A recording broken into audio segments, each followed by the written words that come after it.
Ljudi moji, zdravo ljudi moji, ja sam Zeka i dobrodošao opet na još jedan GTA 6, ne GTA 6, kao li sreće, GTA 1 live stream, ovo je live stream broj 3, ovo je live stream broj 3, bro.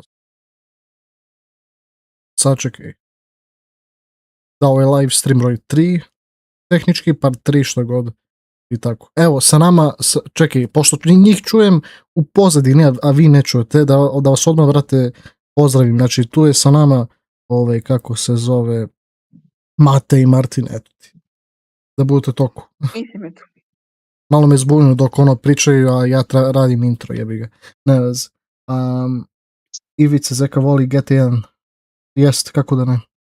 Volim ga kao ko da je GTA 6. Zeka voli jeb. GTA 1 ili kurva na jednu noć. Zna se, brać. Ovdje nemaš kurve. Bi fora da imaš kao kurve u GTA 1, da možeš da sjebeš. Ali nije tako. Kako se Zekane? Luka, evo ništa, brate, ja sam dobro. Ti? Kako si mi ti? Kako si mi ti isto, Ivica? Zeka novi intro. Ćao ljudi, urušite novi live stream. Bačite neku paru na PayPal, brate, vola, bilo bi lepo. Nije loša ideja. Hvala se. Neki 100 dinara, brate, molim. Imaš dimčinu pruženo. Uterač dugova. Zeku, hoću da prcam, evo. Ubila me vrućina. Mene ubila, brate, još odavno vrućina, brate. Eto ti, imamo taj ikoničan ovi naš drugar uterač dugova, brate. Luka me izbegava. Ne znam šta bi ti rekao.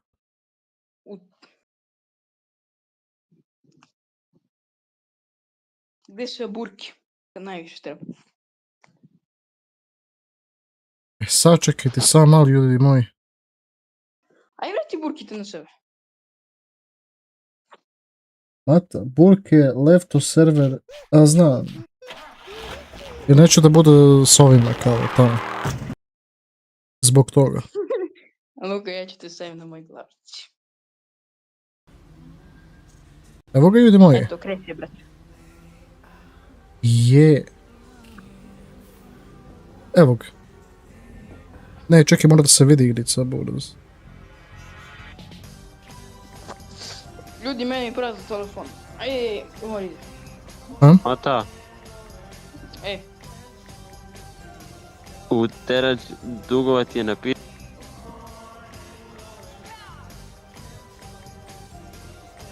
Bar se baki zeze.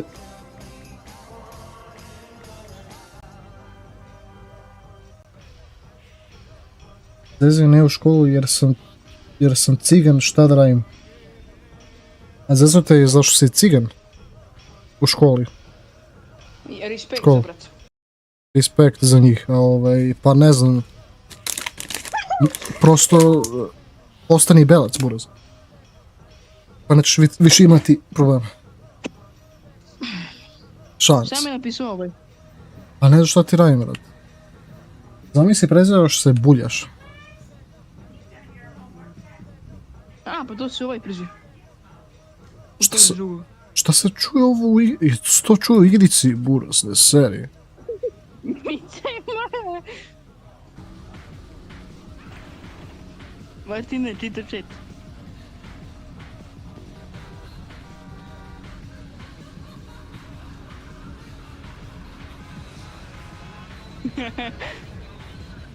Ivica je mama od Zeke, jest.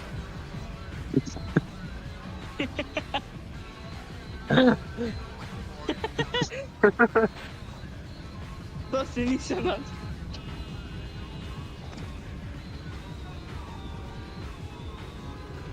Ivica najveći peder u chatu.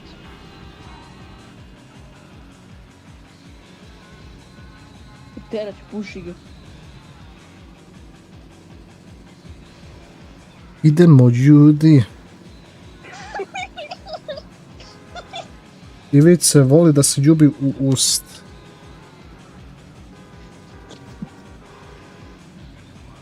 Super. Puši kare.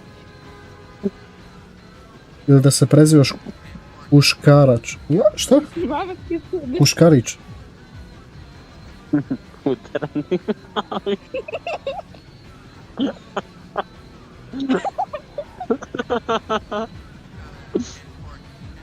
Kuškari. Buraz. Šta je? Uteran ti glavi. Jebo me ove telefone, ove proklete, čekaj.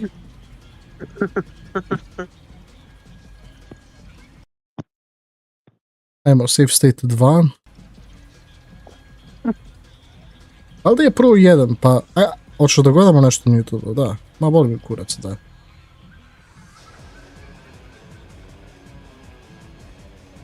Ili ne? Neka, aj uradimo par misije, pa onda ću da nastavim da jedan.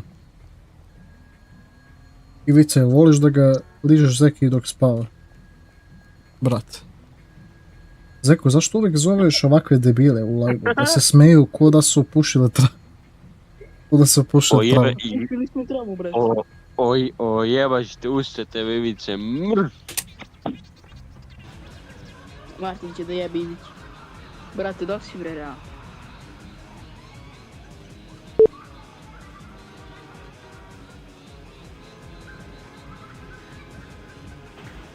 Idi tamo ti sa muđu Ivice, pa sa njime tamo na... Čekaj sam nešto da pišem tamo u Google, brat. GTA 1, which city is the hardest? San Andreas is i... ja, to je sad ovdje.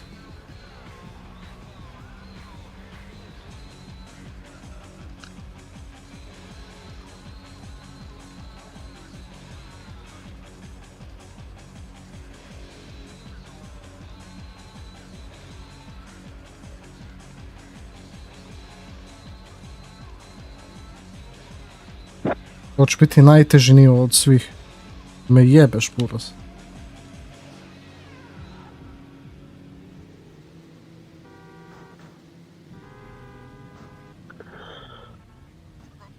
Ivice na drugi... ok, what the fuck. Ja neću da... Vi pričate što su svi napisali, vrata, za ovo. Daj da vidimo. Ja tu slažem tim u FC, pa... ali sad ću da proverim. Ivice ne dire...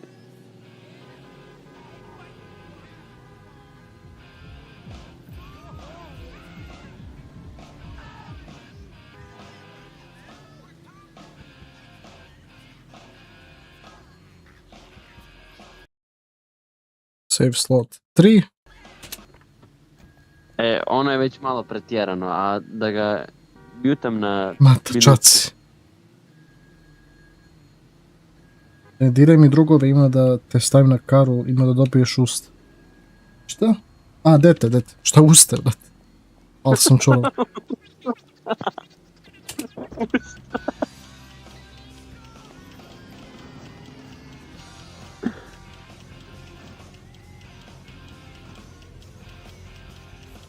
A jebeš mi sve.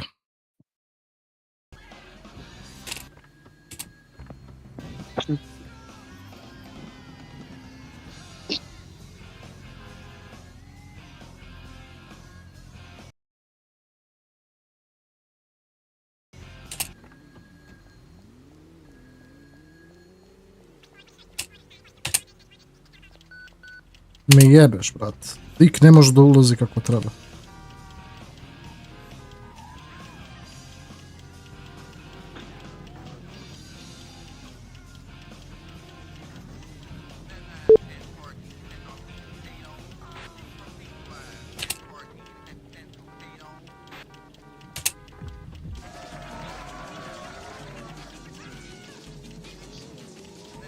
Evo druga reklama večeras. Good. Zeka ima da bude bogataš sa reklamama. Neka i tako treba. Fuck. A sutra ako si lavi ima da upalim na 2 akaunta, pa nek budu onda ove reklame. Da i ti nešto zaradiš. Što to? Pa money.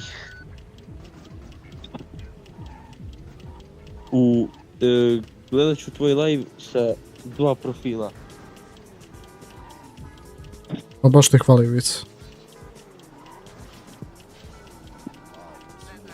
I ko? Ujebem li ga. Trk pivice.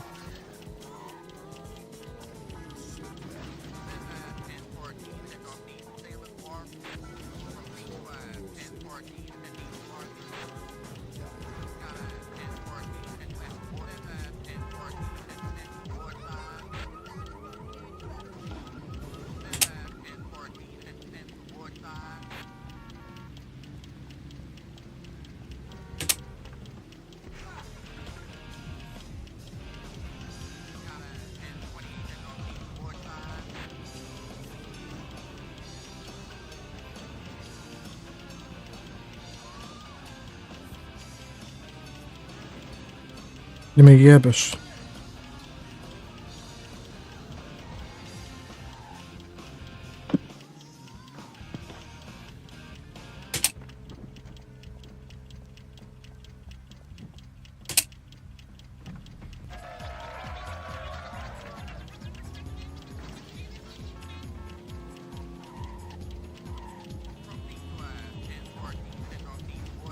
A jebem ti ovaj palm trees. Trees.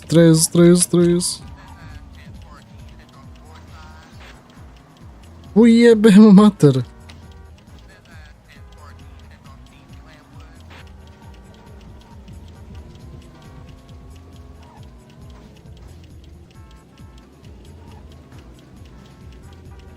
A kurčina. Evo, nešto je u teren. Jebi ga. Je ovo mata opet Kenja? Ne znam.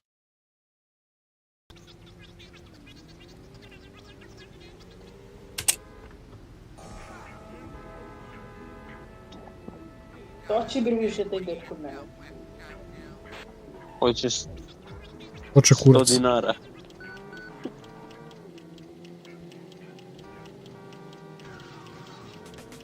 Hvala Bogu za save states buraz.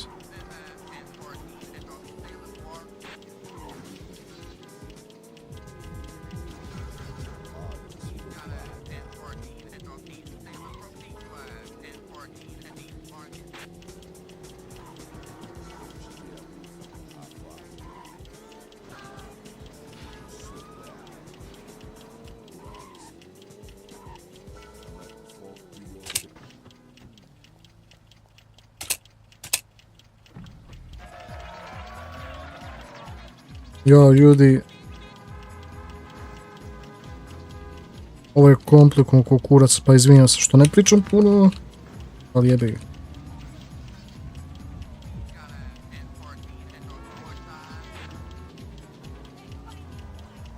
Haha, pisalo 6-7 malo pre, haha.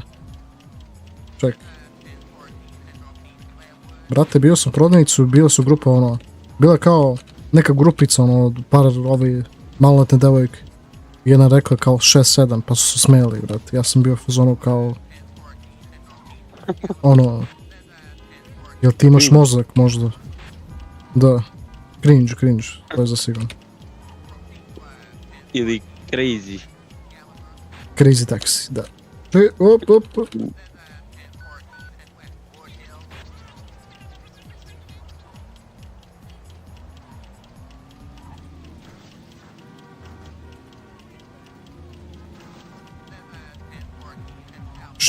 Shit.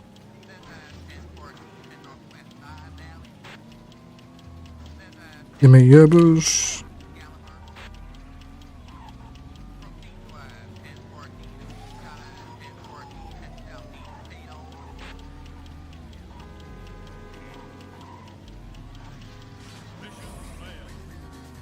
Kupanje telefonu da ti što doći. Ladno, brate, nisam mogao da stignem. Pa ne veze. Ne, znaš šta, bolim da... U tereću dugova hoćeš ti da mi se skineš sa kurca, debilo mali. Ja ću ne možeš svoj život. I jeli. To su neke teške prozivke, brate. Koji su vaše predikcije za Portugal protiv Hrvatske? Aj, da čujemo ljudi. I tebe isto morate ne imati.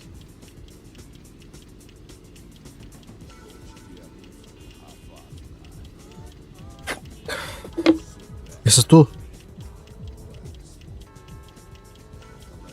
Eko to. I me čujete? Martine, i me čuješ? Au. Ja te dalje ne čujem, brate. Mene je kika, znači hladno ubi Bože.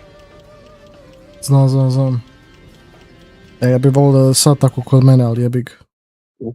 I još pomalo grmljavina pa mi gubi signal. Joj, kako brzi. Veruj mi, znam, ali sad u ovo vreme nek ti bude drago što ima sad kiša. Veruj mi. Slažem se. Od sljedeći tjedan počinje 37, 38. Nema balans u ovoj igrici, buraz, ne možeš... Skripta i ona. Da.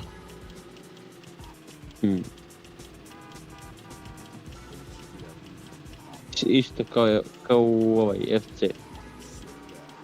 To vidite kako.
Safe state 5.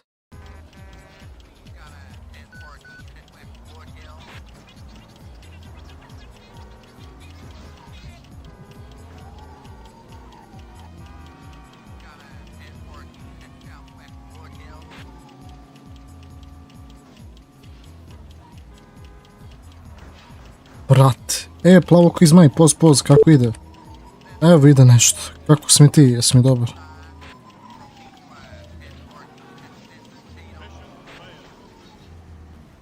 Sviđa igrica? Ne baš, beri mi ne baš.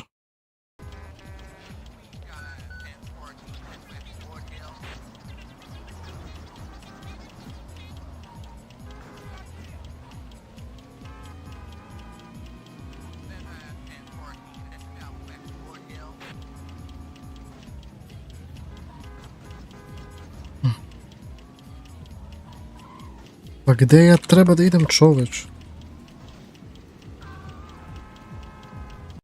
Mrzim ovu igricu, majke, ovo je užasno. Ne daj Bog nikome da dao ovu igru. Samo ludaci mogu bi da igraju ovo, ništa drugo. Brate, ne, brate, teško meni ovo.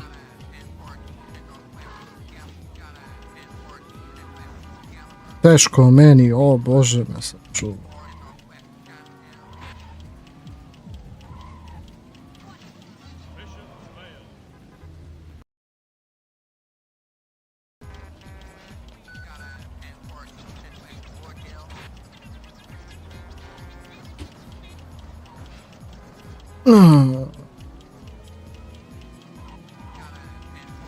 Pekaj, pekaj, pekaj, pekaj, pekaj, pekaj.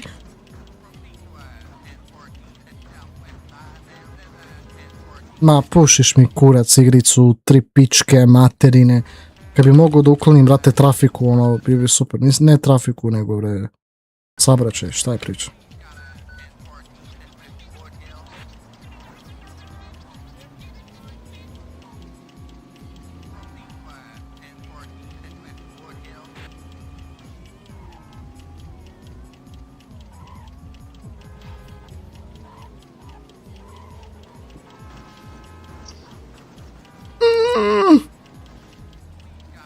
Gdje? Gdje je to?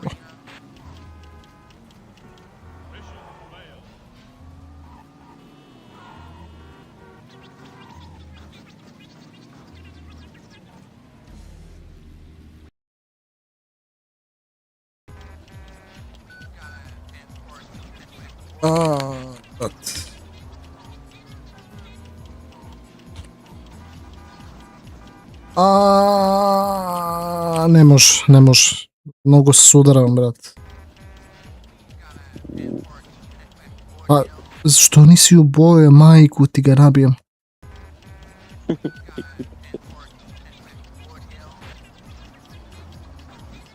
Ne, brate, mrzim majke. Ide mi na nerve. Bez veze. Ma skripta jebe.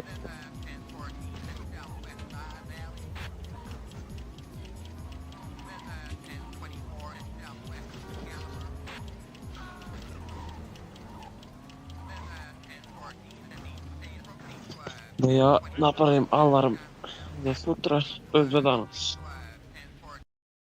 Za sutra i za danas, što? Ma za ovaj...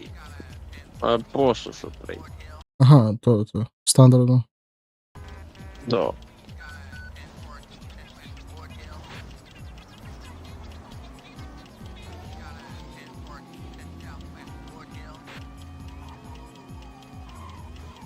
Kad treba da Paragvaj, Njemačka, 1-1, 102 minuta. Jebaš mi sve, šta se Nemci toliko muče s ovim. Jebem ti autobus, da Bog da propala, znači da Bog da se zagorala svaka živa bića tu što se nalazi. Pa ne se muče ko... ne znam ni.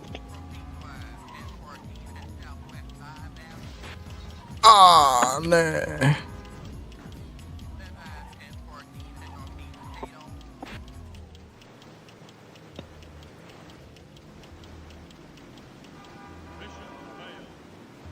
Šta bre mission failed? Ja još uvijek jebate. Gdje si ti? A? Gdje si ti bio? Ja sam. Aha.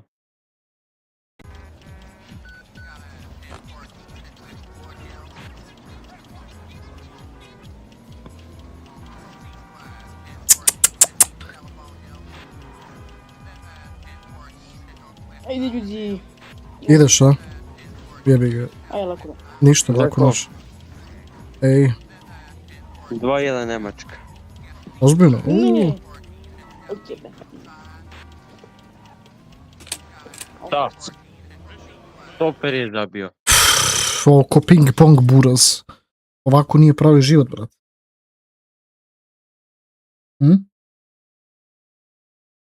Znači 2-1 je, bot. Ko je dao gol? Se to? Stoper je dao gol. Tah.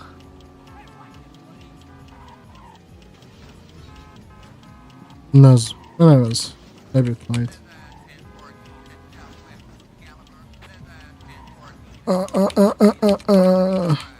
Čekaj.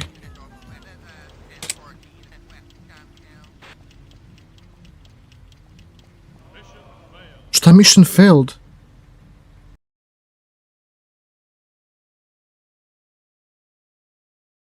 Šteta 2-1. Tu je. Ej, jebi ga Nemci. Ali mučili su se da daju jedva taj gol.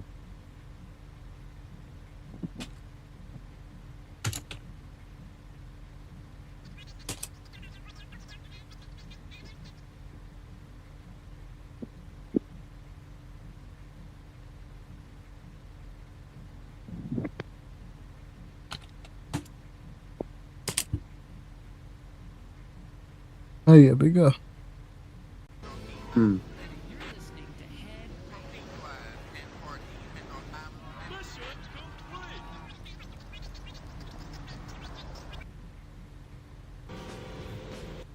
Je to Matke priča? Ne, Mate je otišao, brat. Ja ću još malo.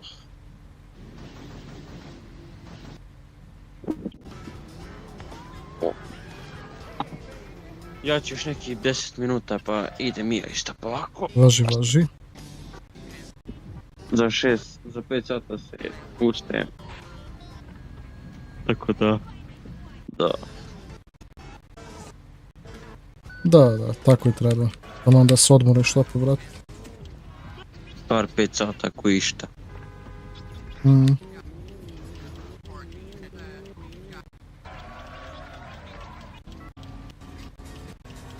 Pa to? Sutra sam do 3 sata, tako ću. Pola. Aha, tada možeš da budeš budniji. Da. Do jaja.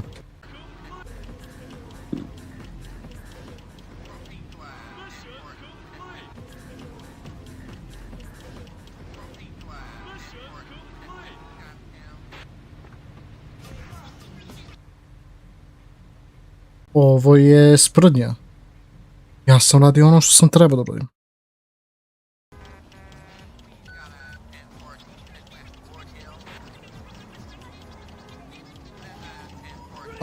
Jebem ti policajci u dupe da vas nabijem. Sve po redu. Zeko? Reci. VAR se oglasio faul. 1-1. Opa, ko je preokret jevat? VAR, buraz. VAR se upalio korektion VAR faul. 1-1. Ništa od gola. Da jebat. Šta se tamo dešava? Nemci se nerviraju sigurno zbog toga. 100%.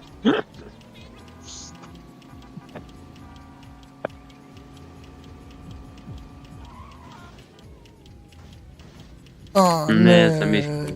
Jebać će mi ovo puno. Sa kime se Nemci muče, brate mili.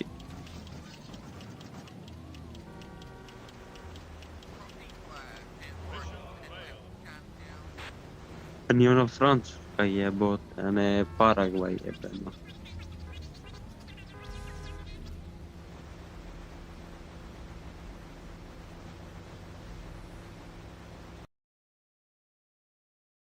Ovo je glitch u igrici. Ovo je lano glitch.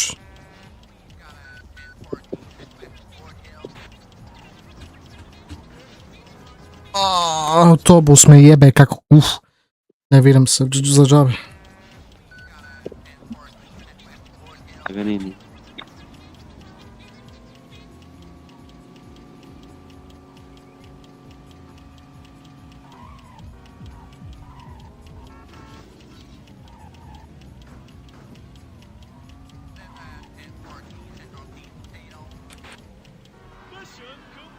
What the fuck?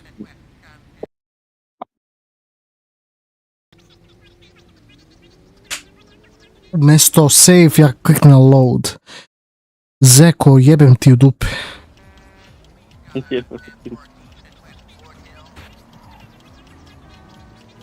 Samo se nadam da Penalto neće da da hat-trick protiv...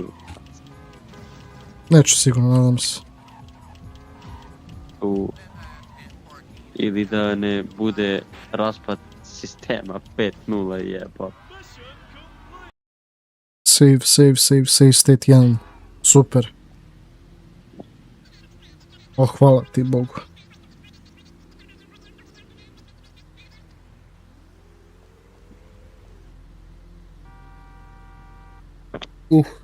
Mata, odakle si rekao Ivic? Pitajte Ivac, mislim.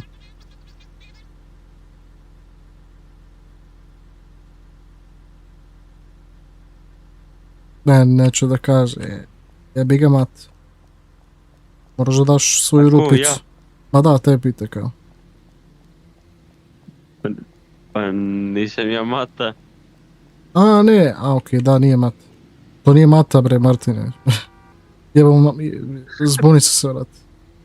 Jer sam bio toliko koncentrisan na ovu igricu, užasno. Ne vez.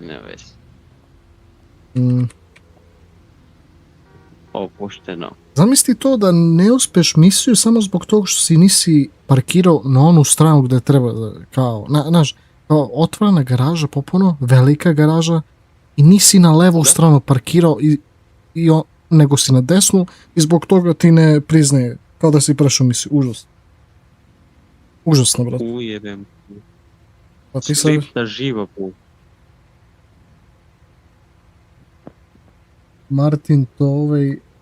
Klempavi. Rekao za tebe nešto. Ko je to napisao? Pisao ti dobre. Kao Martin, to je onaj Klempavi. Ivico, joj sad bi ti nešto rekao, nego bit ću kulturan u life. Možeš ti, boli te dobro. Ako nije ni ono kulturan, zašto bi ti bio? Imaš pravo. Evo, napiši li još nešto, ima da ga nema iz live-a više. Ivice, budi miran. Evo, ja ću kunem da ne bi glava iz live-a letila. Beba moja, kaže. Jebaj te usta. A tvoja beba je Mata. Čekaj, vidim koliko ima GTA 1. London. How many levels?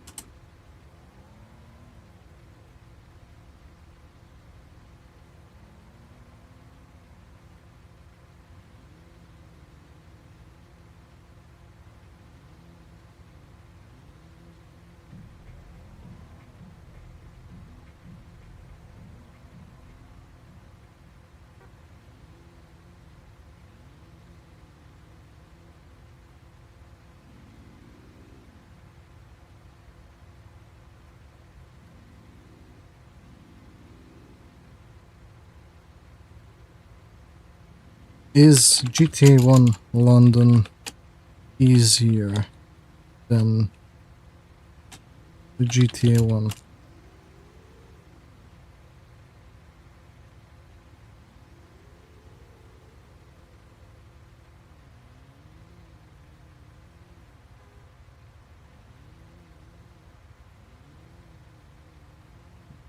Pickets, Zeko, mogu i ja, beži. Ja. London's map is smaller, much more.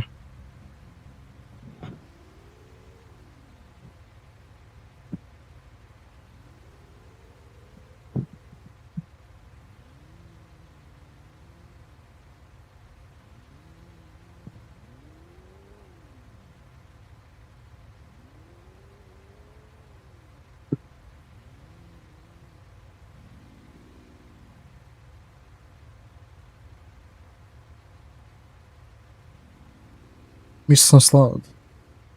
Aha, jest.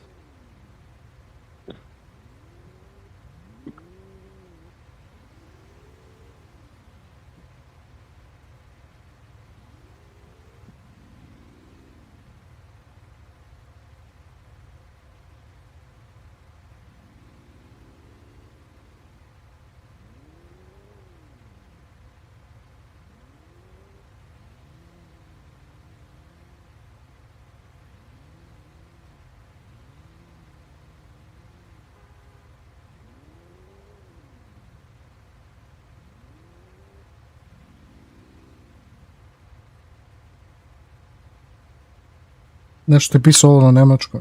Šta je ovo?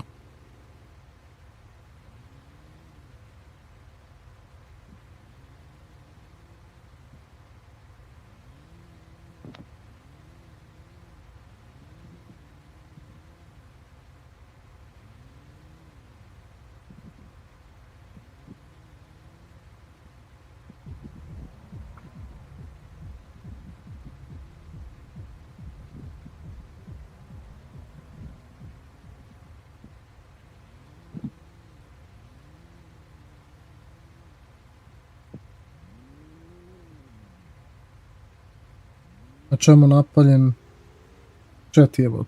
Pa ne znam.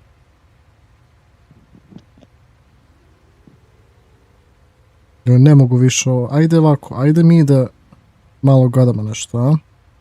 Što da ne? Taman urad.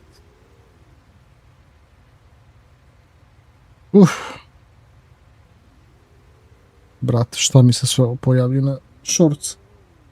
Hoću ti ližem leđa? Ne.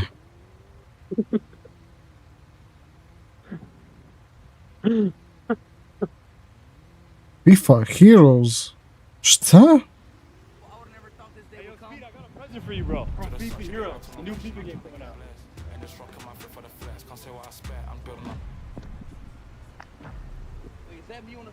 That's you on the FIFA Heroes cover. Ništa, ljudi, ja idem polako, Ajde. pa se čujemo onda sutra. Laku noć svima, ljubi vas brat, pa se čujemo onda sutra. Ajde, brate, Ajde, čujemo upadi se. koga ukrao. Opa, Laku to je noć Mat. svima. Ajde, laku noć. To. Ide Martin ko mene u krevet, dođi. Pa čekaj, Mate, zar nisi izašao, bre, iz Voice? Tu sam cijelo vreme. A, bio si cijelo vreme, jebi ga, nisam znao. Šalim se, nisam. A. I zašto sam iz Voice da mi se napuni telefon, ta sam ušao. A, zbog toga. Stavili su, brate, a išao spiti za kao cover stara za neku FIFA igricu, brate. FIFA Heroes, brate. What the Možda fuck? besidim u učionicu. Brate. A kako ste vi? Pikic i jel si ti okej? Ja, brate, sutra idem na bazen. To je danas, ne mogu dočekati.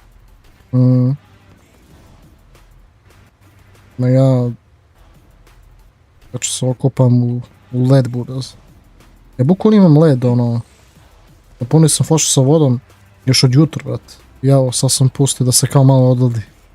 A ono, brate, samo ima led buraz. Meni, ja u drugu kuću imam neki sranje frižider, evo već 2 dana se ladi i ovaj moj frižider u ovu kuću, ovo može da oladi, brate, za 2 sata ovako. Malo smrdi na paprike, nema veze. Pepsi.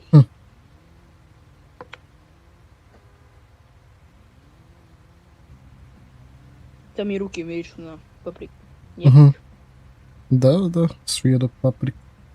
Zeko ćemo da obrijemo. Kao koz, ne. To onaj... piše. Jeli? Gurač. Pikic neki. Ugurač. Znaš onog ugurača dugova? Ugurač. Ugurač. Jebalo te ugurač. Zaboravio sam foru. I da li je realno da sam zaboravio foru? Taman da kažem i zaboravio sam foru. Da li je realno? A, evo je. Ugurač, prekidač. Kapiraš? Ma ne. Ma nisam skapirao, ja gledam više za to. Pa te koliko me nervira Discord. Uzeo sam ovaj nitro, znaš ono, imam ona sranja pa ide za 3 dana nitro. A što nisu barem stavili 2 nedelje, brate? Ja bi to uzeo, 100%. A ovako samo 3 dana imam ovo sranje i to je to. Mislim, 2 dana. Zapravo. Ma to je za ništa. Da misli tolike su sranje. Barem ako isto mogu da puštam ovo. Ali ti imaš a tebe isključeni su onboardovi. Ja barem isto. Ček, sad ću da vidim. Čuješ? A da, mutirao sam sam. Nabijem te na kurac. Čuo si? Da, sad sam čuo. Aj, ja, vidi ga. Isključi, bolje isključi. Ne, uključi sam borci. Uključi. Uključio sam, brat. Mislim, samo borci. Dobro. Mata, najveći digitalac što postoji u Srbiji. Idi tamo u Indiju i jebem te. Ikic kaže tebi. Ikic, ajde ne diri mi Mato, kaže Ivica. Okej. Ivica Goldberg. Best actual speed in FIFA. A ne, beat. Jebaj. Best. Mama te digitalac što te ukotilo takvog mama ti jebe. Ja ne mogu da verujem. Znači, može, brate... Dobro, on je već imao svoj, brate, PlayStation 5. On je kupio opet PlayStation 5 za Spider-Man 2. Ti ne znaš, ja ne živim u Srbiju. Te ti kurac. Debus. Lik je putovao za jap. Ma pusti ga molim te, može mi poleži jajca. Slobodan sam u 24/7. Lik je napravio 3 klipova za GTA u roku 3 dana je. Peš mi sve, koliko je klipova. Jebem ti i još je pokazao samo kao, ljudi, evo, trenutak, ono, priordujem. Ovo će biti... Asu pičku, materinu! Pa to. Šta je ono? Čekaj bre, ne. Da li si spreman? Ne. Ajde, pokaži. Jebao te indice, čekaj. Je ovo i završio lik? Da, igrao je, brat. I završio je sve. Muđe je svršao dok je skidao Get 6, pa ja to znam. Šta reći? Koju posluku poslati? Poslati. Hello, motherfucker. Idemo accept, idemo order. Popio sam negazirani sok od maline. Wow. Ajde vas izljubim. Čekaj, sad čekaj, ja moram da ti mutiram ono, soundboard, čekaj. Brat, vidi brate šta radi lik, znači priordaje i vidi šta on kaže na kraju. I... Šta kaže? Wow. Kao, wow, buraz, wow. A wow ti ulazi u dupe i jebem ti koliko se lik svršava za GTA 6. Amerika nizu ono baš dosta brate muđe i linku. To mi se ne sviđa kod njega, majke mi jebem mater. Ali šta ćeš brate, lik ima uspeh i sve brate, tako da boli ga kita brate. A kao... Brate, šta?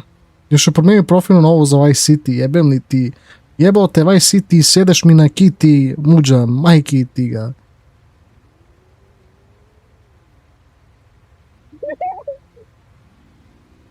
Sad držamo Nissan Z iz letnje kutije, ma super. Ti sad uključio soundboardove, znači sve živo sam ispavnuo, brate. Hvala Bogu. Pa sam sključio. Wow, kao da je primio kurčinu od crnaca. Pa bukvalno, brate, to je bukvalno. To je bukvalno tako.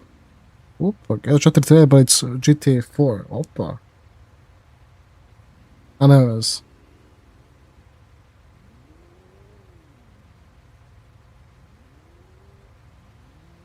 Brate, ja želim da nađem nešto da gledam na YouTube, ali nema, brate.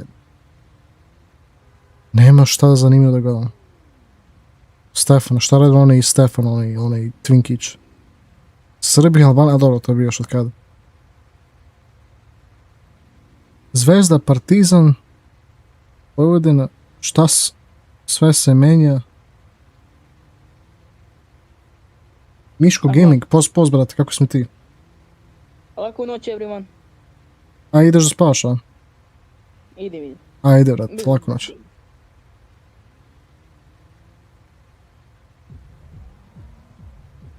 Ajde, lako noć, mat. Ajde. Ne znam, brat. A jebote, znaš koliko mi sad uplašilo ovo? Mislim da je pisao GTA, ono, official gameplay za 6-icu, brat. Zamisli da ovo se izašto, brat. Ja bi sad, ono...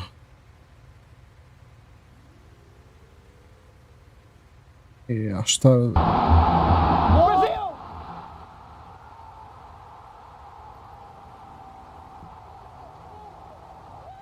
Vidi ga, brate, crnac. Jebo ga crnac, jebot. O, kao da ga PDD sad siluje, brate, pa pravi takvu facu, jebomajku. On plače zbog Brazila, jebomajku. Pa plači ti za portove kad budu izbacili, jebem ti usta.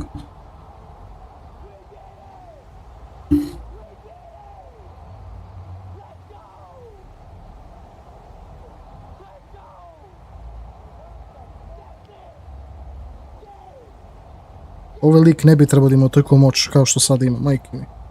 Ne znam kako, crnac može, tako da. Yes. Ljudi su bedni za entertainment, bu. O, šta ću?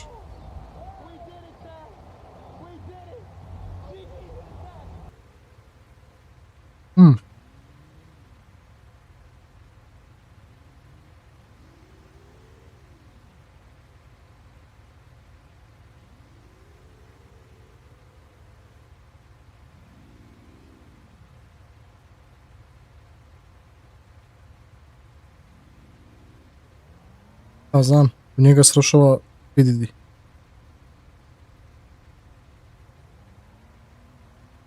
Evo ga malo.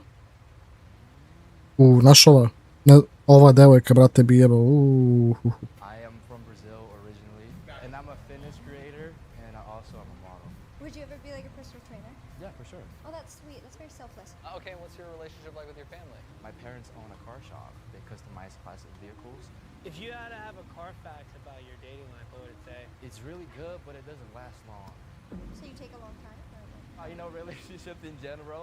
GTA 6, ne, GTA, the making of GTA, GTA. That just means you're talking to the wrong people. Exactly.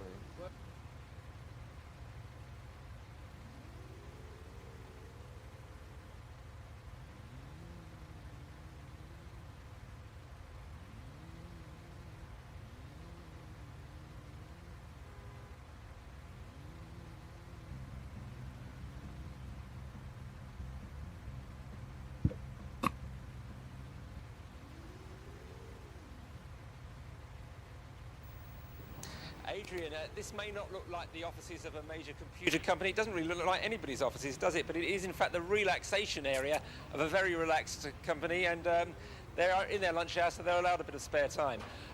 This is DMA Design in Dundee. They make computer games. Odnosno Rockstar Games. In 1987 by somebody made redundant from Timex up the road. And they've grown very rapidly in the last couple of years on the back of the success of a game called Lemmings. They're now working hard on a whole lot of other games. They've got over 100 people here. They're talking of opening it up in America. Let's have a look at what goes on behind these screens. Now, all the people in here are working on what DMA hopes will be its new blockbuster. It's a game called Grand Theft Auto. It's got to be finished by the end of June, so they're involved in some pretty hard work in here. It's all about a car chase through the streets of a fictional, probably American city. Here are some of the maps they've been working on. And Dave... Zamisli da si ovo gleda, brate, prvi put ikada na televiziju. Znaš, tek čuješ za neku igricu koja se zove Grand Theft Auto. Znaš, kao ništa ne razmišljaš da je to nešto kao nešto niti specijalno, niti posebno. Ali kad ono, znaš, posle kad doživiš sve ono što je ova franšiza dostigao, brate, ono, baš ono, ne znam. Here is one of the software designers who's been trying to put it together. Dave, just explain the point of the game. Well, it's a mission-based driving game where you're basically driving around the city, stealing cars, running over pedestrians. Pretty tame stuff then. Well, yeah, staying away from emergency services, police, and that sort of thing. Driving in traffic. You've just got out of the car? Indeed. Well, we can go and we can take any car we want. Right, you've just stolen a car, fine. What's your job then? What are you doing here? Well, I've been doing the basic car movement and also the dummy pedestrians and the object reactions. And basically it's just getting the cars to look good and run fast. And having the people wandering about and making them look like a real crowd in the city streets. You're coming up against a deadline now. What's the working pattern here like? Well, when we need to, we work late. Very late sometimes. We've had a couple of all-nighters to hit the other deadlines that we've had during the game. Well, we'll let you get on with it, and we'll go on and see what else they're doing elsewhere in the plant. Ovo ti kao neka beta verzija.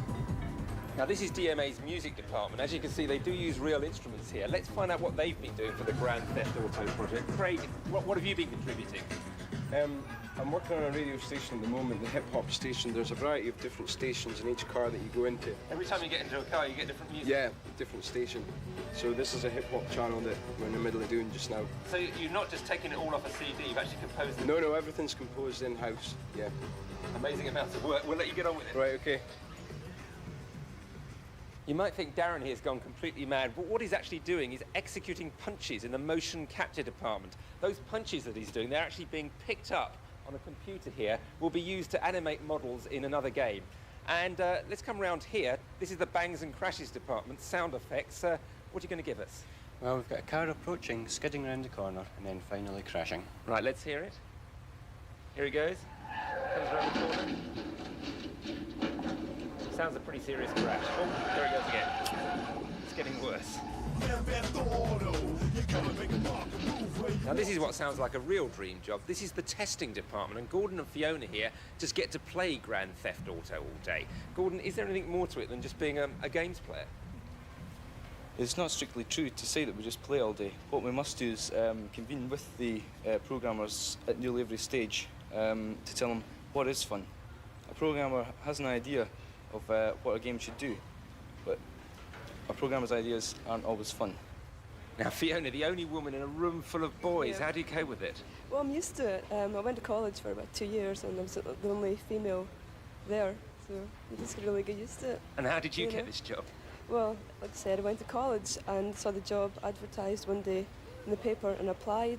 And you've always played computer games? From a very early age, yep. Okay, well, we'll let you get on with it. Thank you. Smashing. Now joining me here is Gary Timmons, who's been here almost since the start back in 1989. A lot of bangs and crashes and excitement in that game. Is that what people really want, all that violence? We find that some people like that sort of game, different sort of people like different types of things, puzzle games, action, adventure games. We're finding that network games are quite popular these days. Now tell us a bit about the people working here. Where do they come from? What sort of people are they? Are they the ruder people in my office would call nerds? Well, we'll find that here we'll have people from a wide variety of backgrounds, people from art college, programming degrees. We'll have also some people straight from school who have joined the playtest department, that sort of thing, a wide variety. So the average age is 25, not a very formal company, it would be fair to say. That's correct. We find that we try to keep an informal structure here, not much for hierarchy. What are these people doing now? They all look like they're very busy at work, but it's actually it's the lunch hour now, isn't it? What are they up to?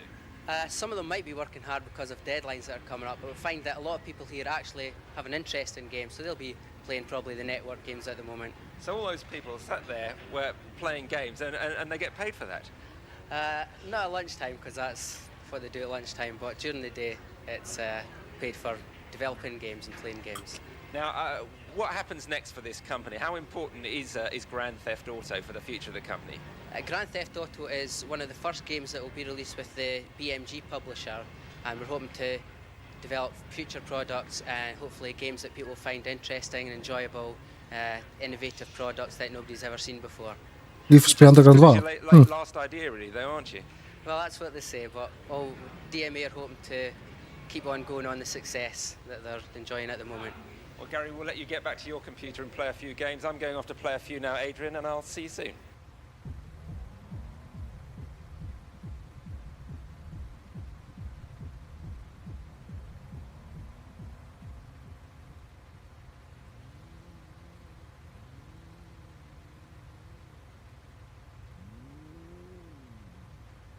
Mortal Kombat, brat.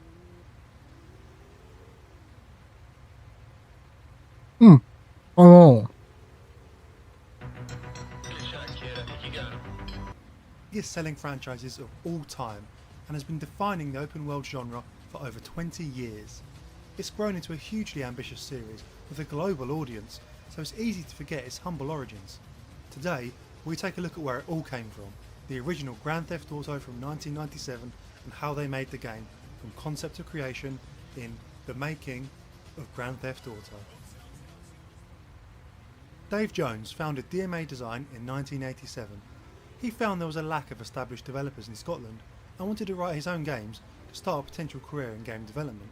He worked on the title Menace, which was eventually picked up by publisher Psygnosis. He was still doing a computer science degree whilst developing his game part-time, eventually releasing it in 1988, followed by another shooter, Bloody Money, the following year. These games did well, and Jones found himself in a position to run his company full-time, rent an office, and hire an employee, Mike Daly. DMA continued to work with Psygnosis, eventually releasing their first major hit, Lemmings. The idea for Lemmings was sparked by an animation Daly created of little people walking up a hill getting nuked by a big gun over and over again on loop. The game came out for the Amiga in 1991, selling 55,000 copies on its first day, ending up with ports to every computer and console imaginable, setting the company up as an established studio. The success of Lemmings had a negative aspect. By the time the team was developing Lemmings 3, the commercial pressures and contracts meant that the game was rushed and not quite as good as the others. DMA had lost their passion for the series and wanted to move on to other projects. By 1994, Mike Daly was working on a brand new game engine. One of his jobs in the design department as a graphics engine programmer was to tinker with new concepts to find something that might be made into a good game. The engine effectively simulated a bird's eye view of the city, whilst giving parallax movement of buildings and allowing the camera to pull in and out. The way it did this was that Daly's engine allowed a camera to swivel around connected blocks in an isometric view. Originally, the camera was always side on, Ne znam ko je didn't on. look particularly great. After playing the Sega Ko je Saturn taj game Milan? the first night, Daly got the idea to paint roads onto the walls, so even though the view was side on, Ovo gledam sad dok nije pojedem sve pa ću da nastavim dalje. appeared to be a top-down view.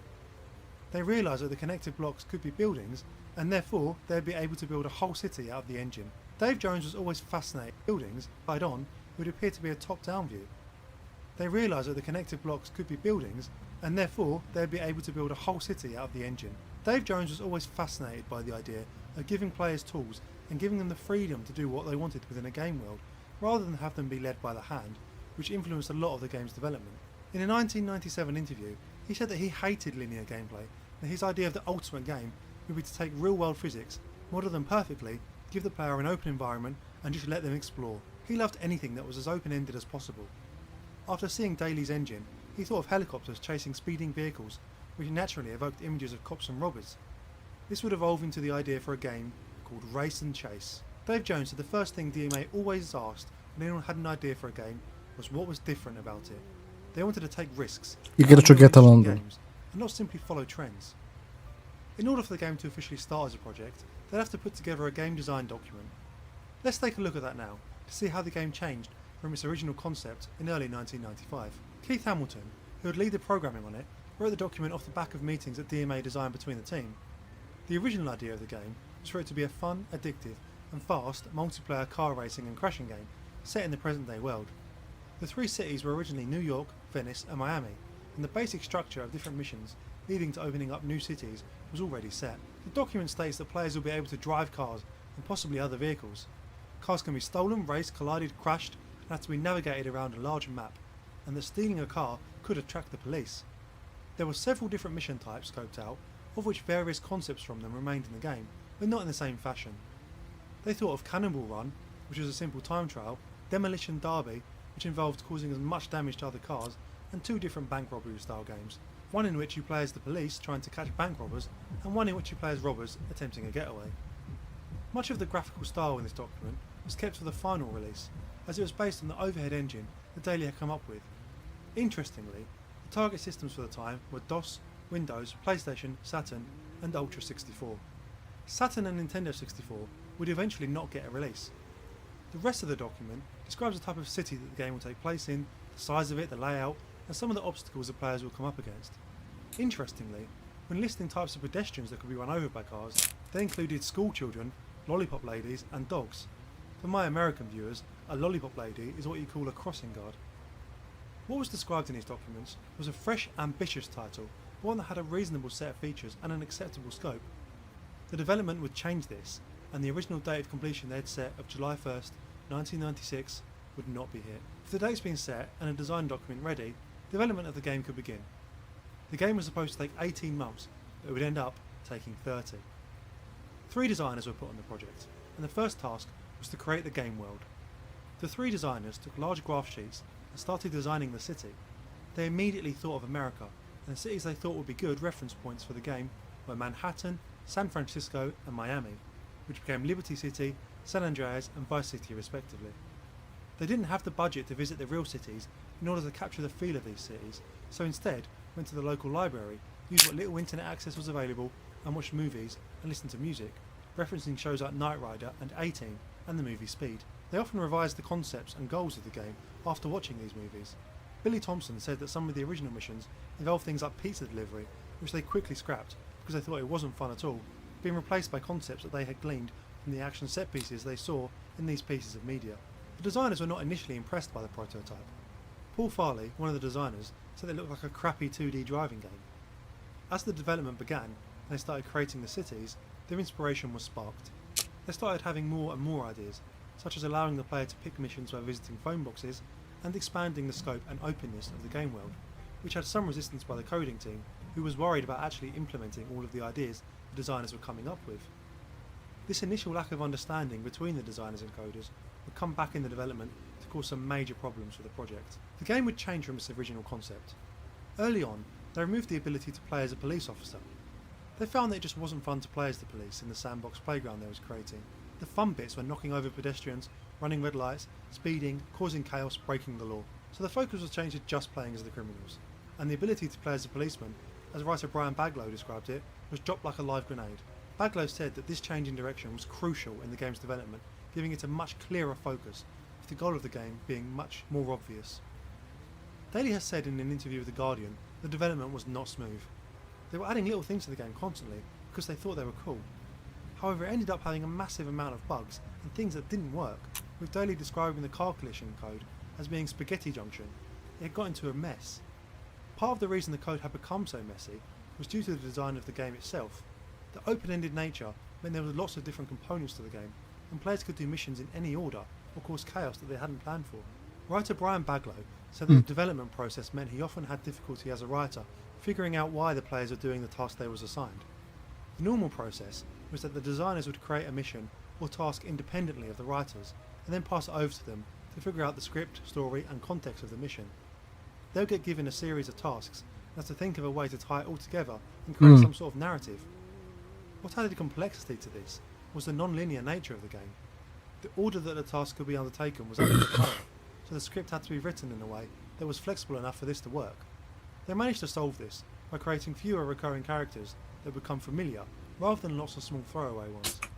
This way, the player would feel as if they were still progressing in a story and getting to know the characters, and the missions could happen out of order. Baglow said that the flat structure of the company meant that there was a great sense of unity amongst the team, but that sometimes ideas and concepts were thrown into the game without much of a sense of how it might complicate things further down the line. By the middle of development, the game was in a rough state, had missed several deadlines and was still incredibly buggy and not particularly fun to play. Sam Hauser was running the interactive division of music label BMG in 1996 when he found out about DMA design and the game he was working on, Grand Theft Auto. He showed it to his brother, Dan Hauser, who wasn't impressed when he first saw it.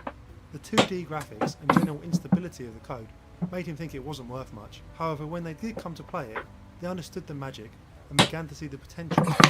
DMA and BGM reached a deal for BGM to publish the game. The delays and the nature of the development was noticed by the publishers BMG. On the weekly conference calls, they often raised concerns and more than once considered scrapping the game entirely, with Baglow stating that it was under constant threat of cancellation. The longer the game was in development, the less it stacked up to its competitors. The publishers were worried that if you put these graphics next to something like Tomb Raider, there would be no contest. Dave Jones said they wanted to kill the game, and they'd have to argue constantly to keep it going. It didn't help that the unstable nature of the game made it a difficult proposition. Gary Penn was brought in as the creative director and producer with the goal of sorting out the project. He identified that the disconnect between the designers and writers meant that often they didn't meet in the middle, and things often didn't seem to make sense. Penn described this development as trying to nail jelly to kittens. He was someone who would say no to the team and stop lots of random features being added in because people thought it was cool, without an understanding of the bigger picture. He said that calling the development anarchic would have been too sexy. It was better described as messy. The two biggest problems with the game when he was brought in was stability. It constantly crashed and at times was barely playable. The other thing was the car handling. It was not good, and at one point there was even a button for opening the door, but this wasn't fun. There was also differing mentalities. Some wanted to focus on the simulation aspect of creating a living city, whilst others are more interested in the racing, without the two sides gelling well together. Part of this can be attributed to the young age of the team. Many of the people working on it had never worked on a game before, leading to situations in which the designers and writers were doing things that the coders couldn't do, which caused things to have to be redesigned, rewritten, and ended up prolonging the development. It's worth mentioning that this was not the only game that DMA had in development. They had grown to a large studio and was working on multiple titles, including a couple for the Nintendo 64 and other consoles, Nintendo 64 and Tactics for the PC, so the game was hardly created in a bubble, and this only exacerbated its problems against the more polished titles. One day there was a bug in the code, in which the police became overly aggressive, trying to ram the player off the road and attacking them straight away.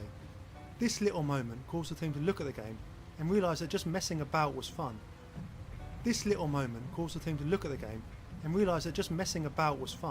And they became less worried about the missions and simulation and more on just what was fun. It helped gel the team together, start to create focus and joined up nature and the overall goal that had been lacking. This, along with Penn's ability to say no to people and try and set obtainable objectives, finally put the game back on a proper path to completion. Paul Farley said that things like the weak graphics didn't matter to them because they thought they were creating a great game. Farley said in an interview with The Guardian that the plan was for the game to always be 18 rated, so they felt they could poke as much fun at US culture as they liked, and they didn't have any boundaries in the game design. That being said, there was times when they felt they went too far even for an 18 rating and removed the content. One such example is a cancelled mission in which you have to go around setting churches on fire. Some of the pokes at culture came from features in the code. For example, the Hare Krishnas that follow each other around happened because of a piece of code that made several characters follow each other down the street. They wasn't sure what to do with this algorithm, but someone suggested they could be Hare Krishnas with chanting and tambourines. They suggested that if they was run over, the word Guranga would pop up. Baglow said that many of the game's little features came about like this, that the engine wasn't particularly sophisticated, so they did anything they could to give the player the most bang for their buck. The game had finally come together.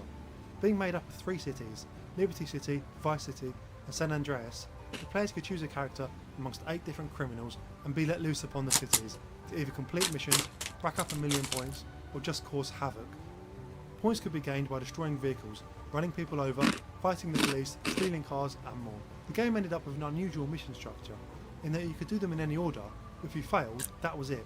You had to restart that level of the city in order to try the mission again. This was because the missions would grant points, and further successful missions would act as a multiplier, increasing your point gain. Players could also be killed by other gangsters or the police, resulting in increasing your because the missions would grant points, and further successful missions would act as a multiplier, increasing your point gain. Players could also be killed by other gangsters or the police, resulting in becoming wasted. The police would relentlessly hunt down lawbreakers, smashing into them with their vehicles and attacking them with progressively higher numbers. It was an incredibly fun game, and the loose set of ideas had come together marvellously.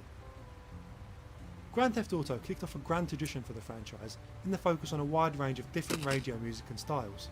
Colin Anderson, who worked on the music for the game, said he was approached to figure out how they could do something fresh and innovative with the sound and music. When he thought of the idea,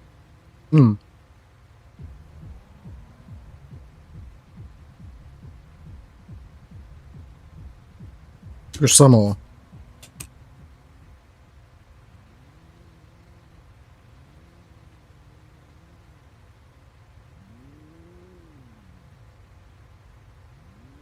Da vidimo.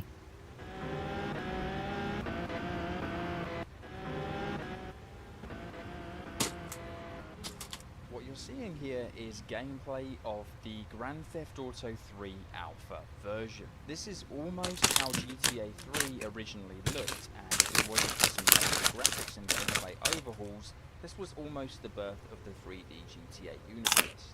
Now this alpha version has a lot more than just graphical changes, and a lot that you'll find very interesting. So today we're going to explore this and show you everything that could have been GTA 3.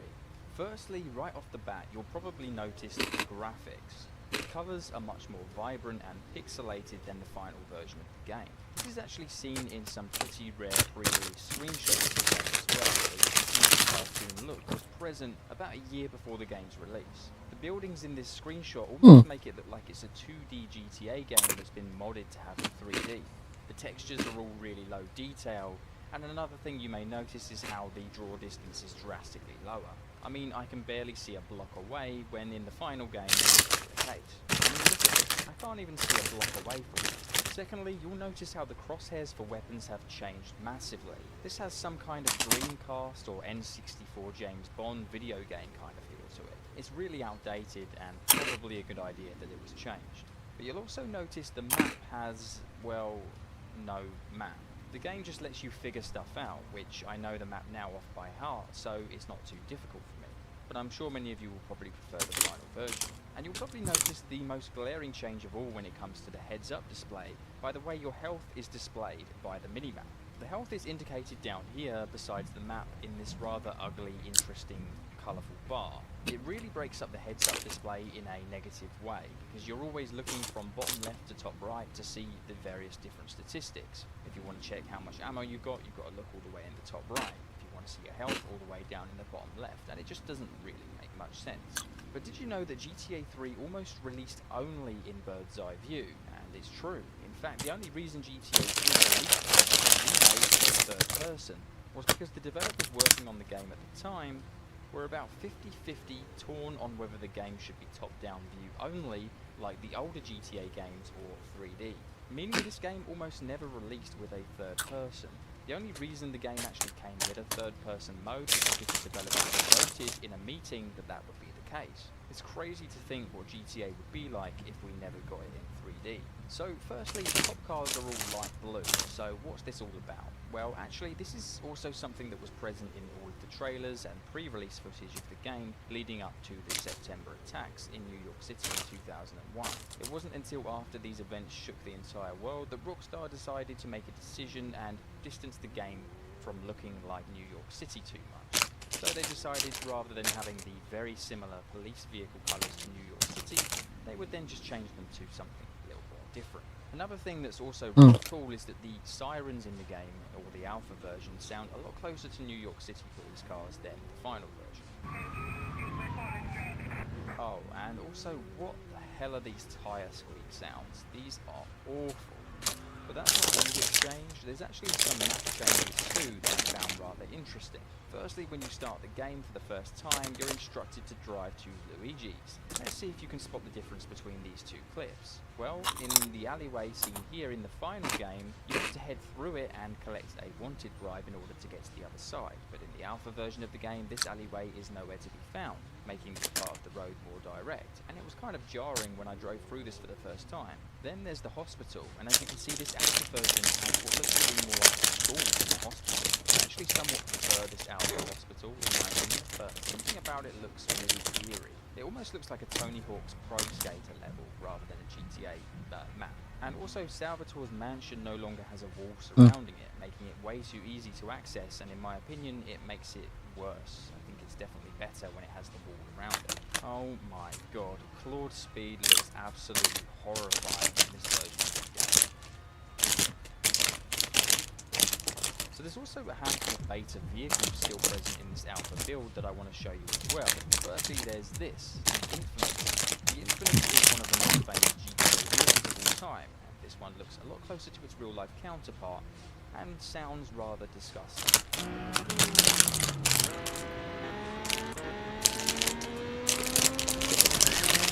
Although I will admit the idle sound effect does sound pretty cool. Then there's this, the infamous school bus. This thing has been subject to many theories over the years, with many speculating they were removed from the game because one mission had you trying to blow up children. I don't know whether this is actually true. Rockstar Games laughed about it as well in an Ask Us Anything back in 2011, I think, and judging by their reply, it doesn't sound like that was ever going to be a thing. One thing this alpha mod does have, though, is the removed Darkle missions. These Darkle missions are the reason why these theories and, shall we say, conspiracies all came to light.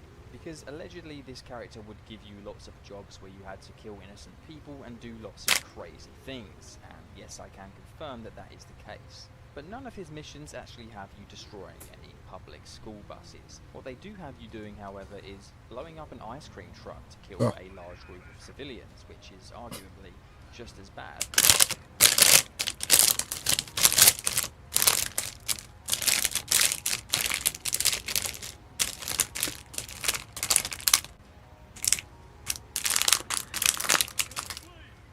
And there's no surprise this was removed from the game, along with a few other things because of the attacks in 2001 on New York City. I mean, just take a look at this, for example. I mean, come on.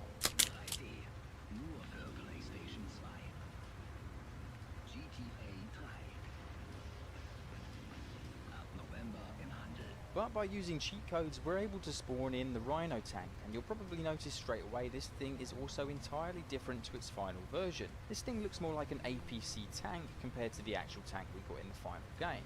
According to a few people, there's still a few beta copies of the game out there somewhere that remain playable on the PlayStation 2 version of the game, mainly copies that were available to play as demos at E3 in 2001, but of course no actual copies of the game have ever been properly documented, and therefore I guess this is the closest thing we'll ever get to witnessing the true nature of the beta or alpha versions of Grand Theft Auto 3. Now it's hard to confirm how much out of this alpha version of GTA 3 is truly part of the alpha version of the game and what's been left to fan interpretation, because this version of the game I've been playing has been a recreation of what people would assume the alpha was like based on previous screenshots and data left within the game. With that being said, the GTA fan base is growing year on year, and there's plenty of fans that never got to touch these games when they first released, and plenty of people who don't realise just how detrimental and important this game was to the future of the franchise. If it wasn't for this game, GTA 5 today and this upcoming GTA 6 would be entirely different. Just imagine what Vice City and San Andreas had have been like, and just how different they would have been if they too had have had these strange health indicators and strange cartoon graphics. Would they have taken the same route down the road later down the line, or would they have remained within that realm? I guess we'll never know.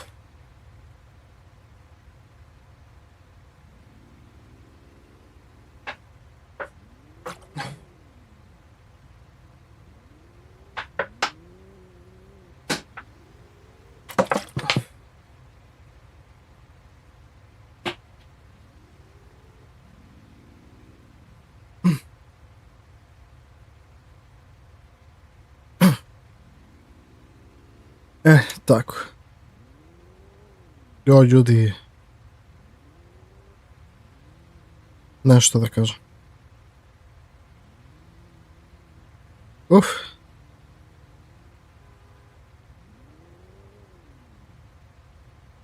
Ništa, idemo dalje, hajde.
Save state 3.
Save state 4.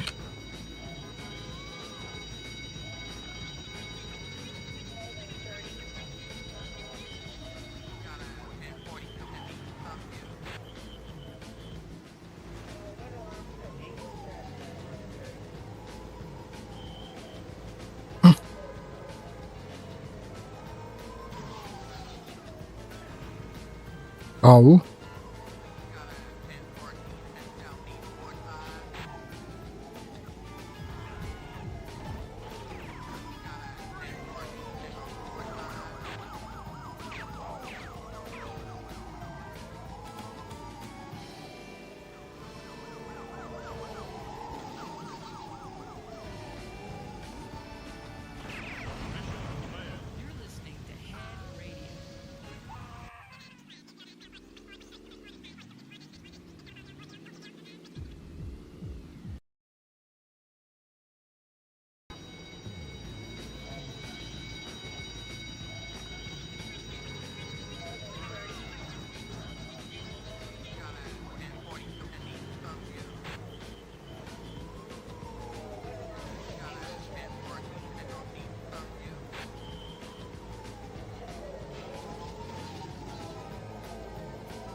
Kako, brat?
Ne shvaćam, brat.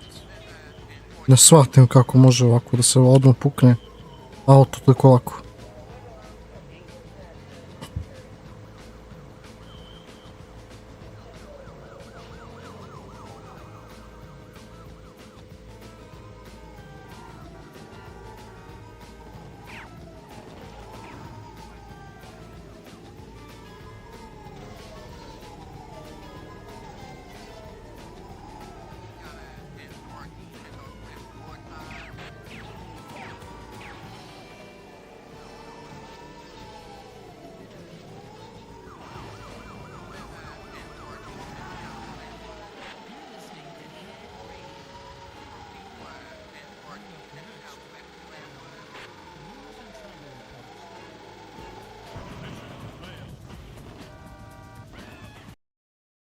Ovo je ladno nemoguće.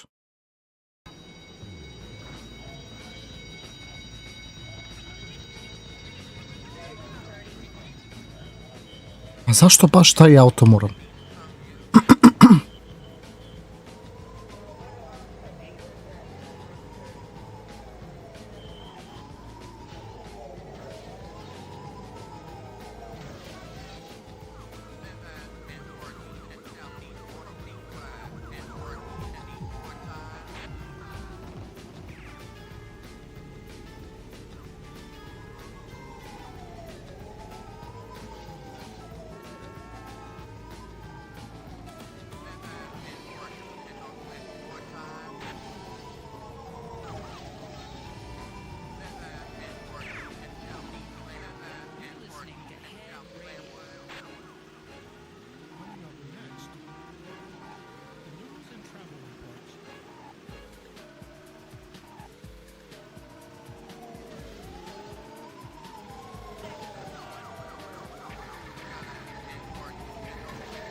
Ovo je tek i ovi drugi jeba majku.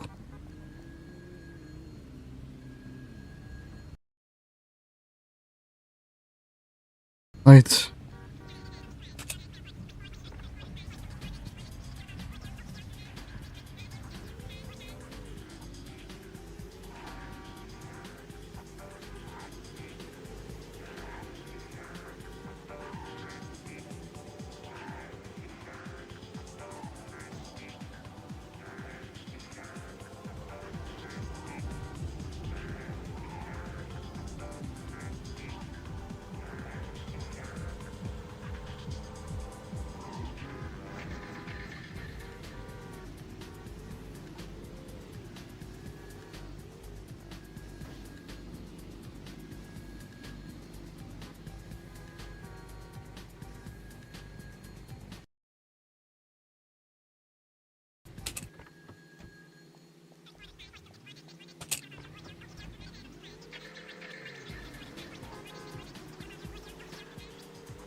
Čekaj, samo nešto vidim.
Ja ovdje istražujem kao koje igrice teže ili tako to nešto, ali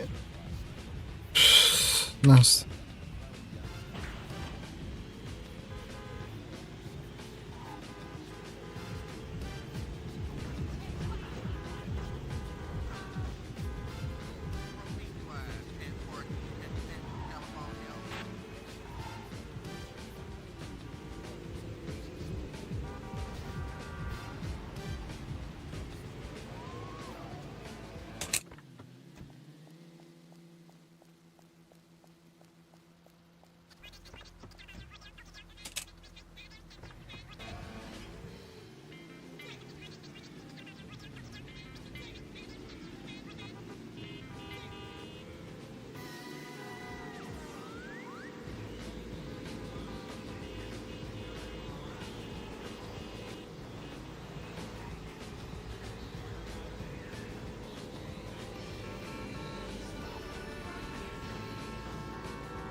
Okay.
Okej. Za sada je sve ovo dobro. Vajde.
Dobro što sam pokupio, brate, armor, iskreno.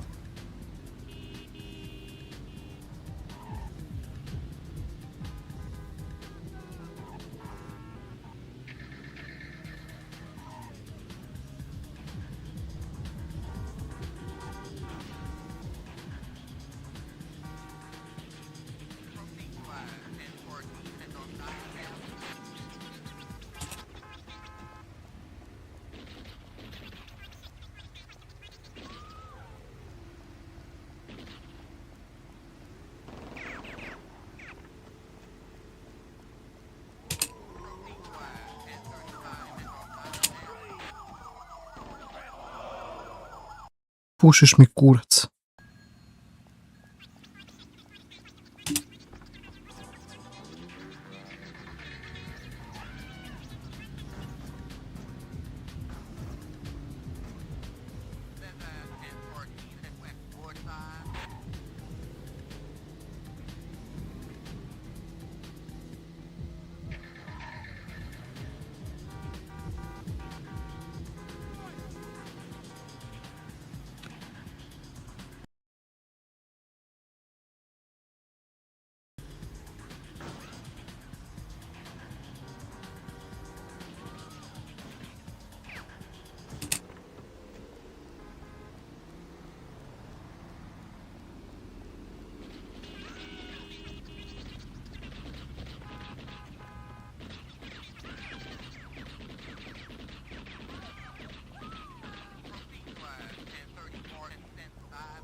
What the fuck?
Ne vjerujem je ovo puno. Počnem da ludim zbog ovoga.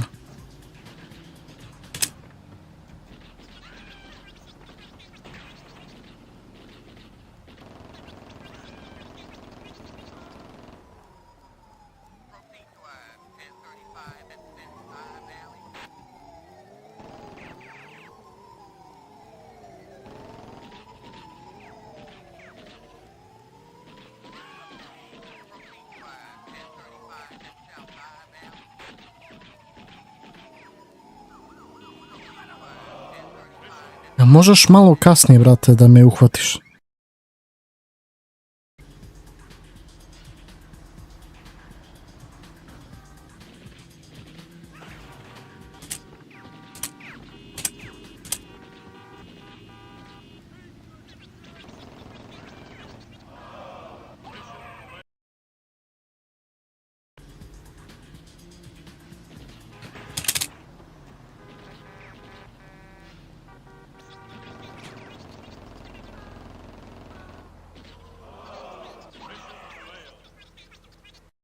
Nerealno sad, šta se ovo dešava?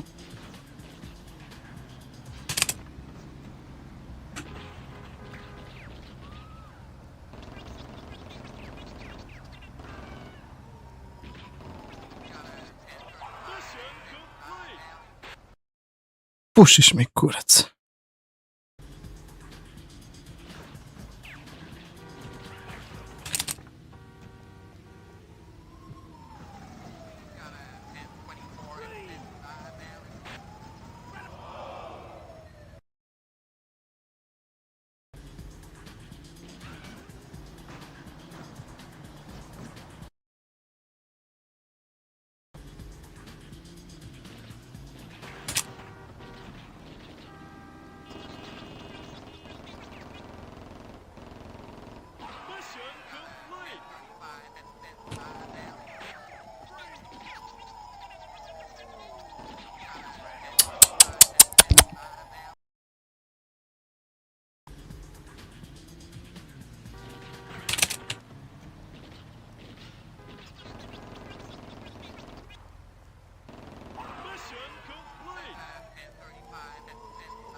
Boraz, ali bukvalno ti je tu lik.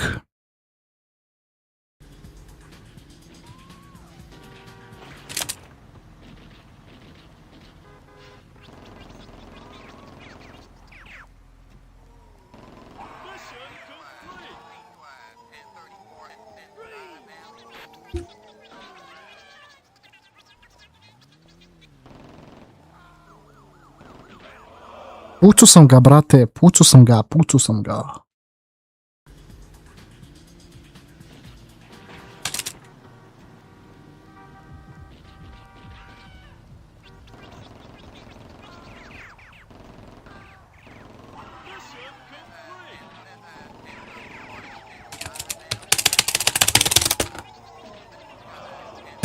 Zašto ne mogu da ulazim u policajsku auto kad je lik mrtav?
Ajde ovako.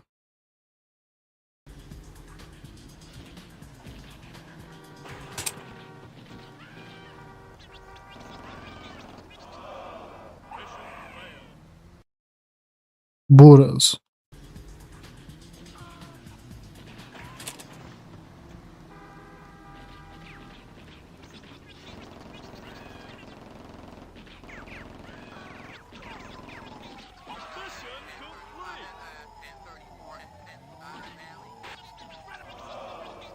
Buraz, uhapsi me onda. Tu sam, Buraz, uhapsi me. Ma bol me kurac.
Halo.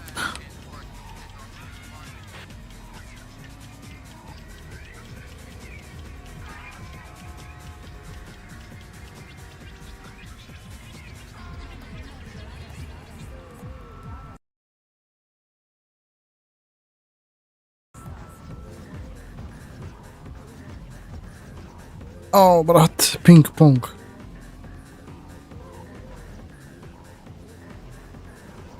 Brate, ali kako nastaje takve stvari?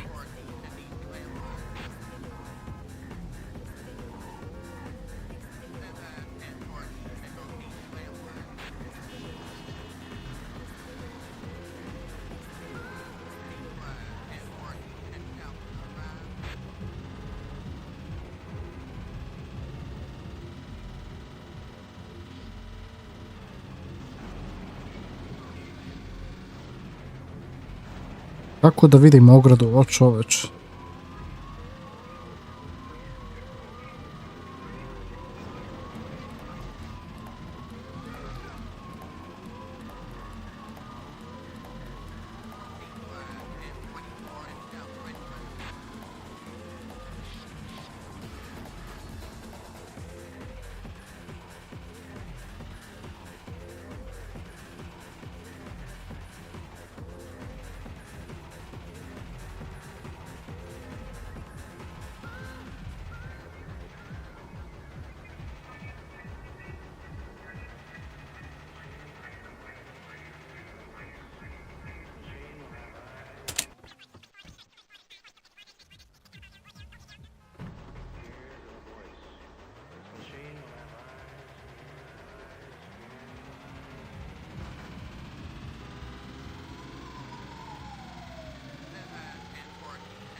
Ali kontrola je užasna.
uvek pada na i tu jednu isto foru.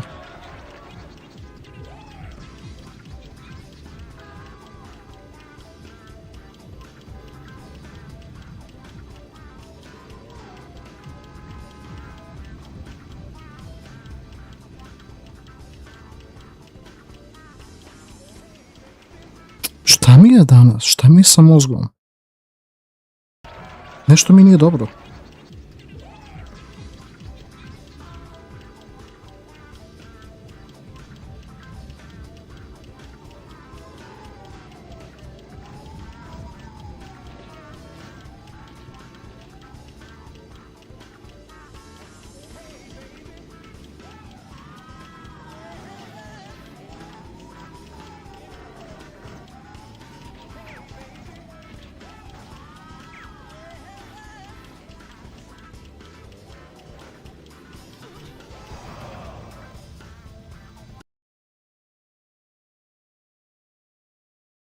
Jebem ti policajci i sve da te vas jebem.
Kako mrzim kontrole, ovo užasno kako se upravi ovo sranje.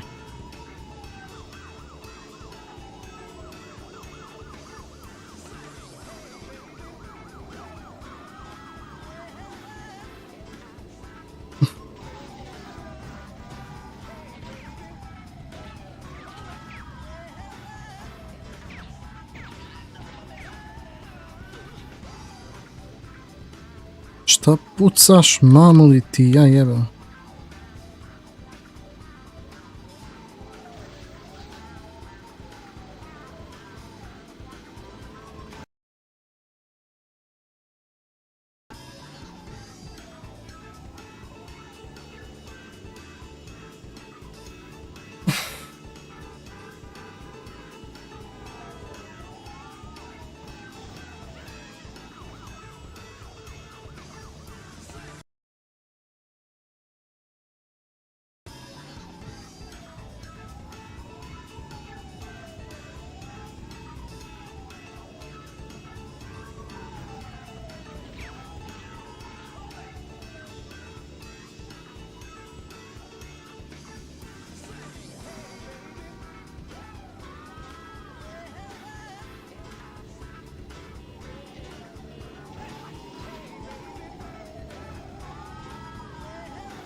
Pomeri se.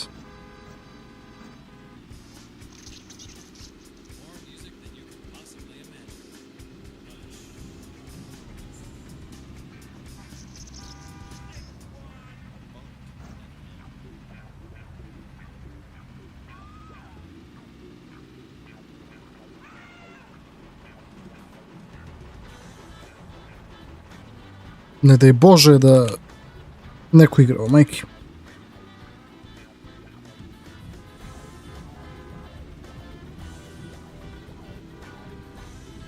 Ima ka gore negdje da se ide.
Čekaj, gdje je save koji je?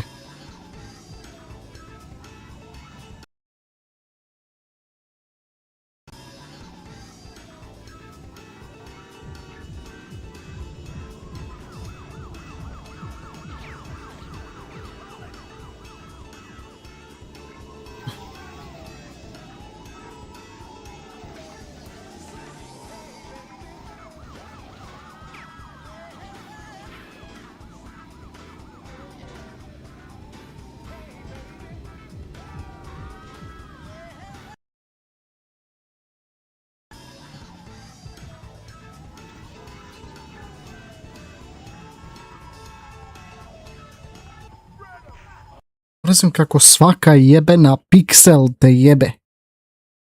Nije to realistično.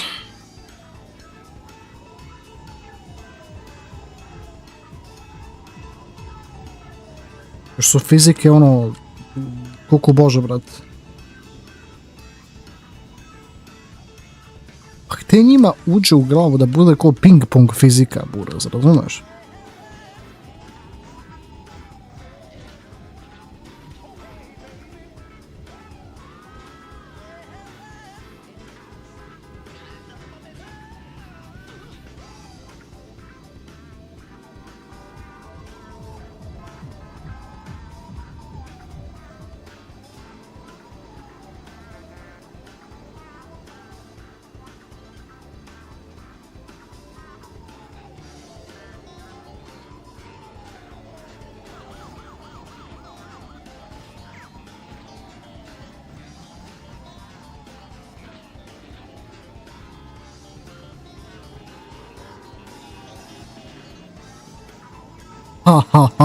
Brate. Ej. Kako me jebu ova saobraćaj je užas. I čim njih kao dotakneš, buraz. Znači kao stanu i boli ih kurac, da te na inat više ne nerviraju.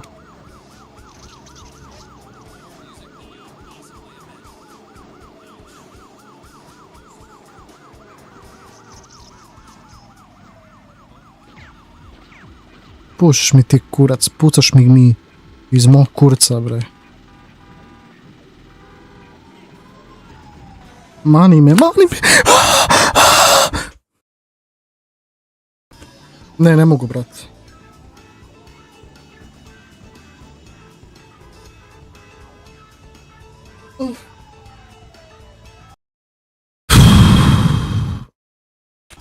Ove igrice me jebe, znači ono, znaš kako me jebe ove igrice. Ko može da prelazi ovo iz prve? Svaka tebi čast da se rukujemo, ja i ti, brate, da se rukujemo za ti koliko si ti glup, koliko možeš da trpiš ovu igricu. Ja ne znam šta, oni su se drogirali vajde, brate. Bukvalno. Kako ovo zabavno, buraz? Zabavno igricu, pa buraz, ovo nije zabavno.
Brate.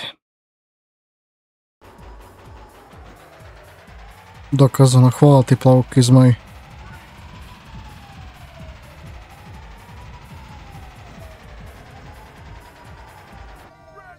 I kako čeka mene za... Ja, majki mi, ide mi da kurac.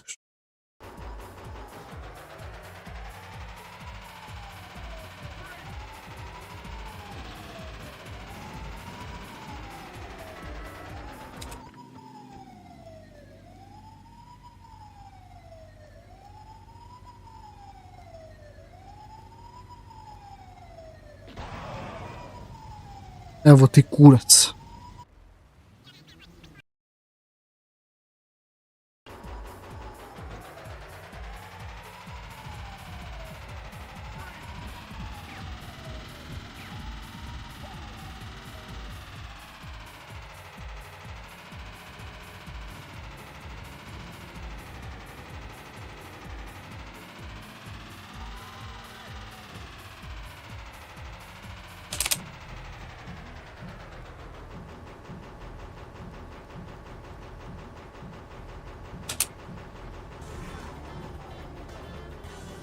Marok ili Holandija?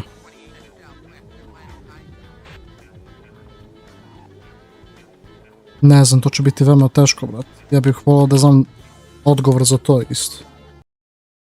Veruj mi.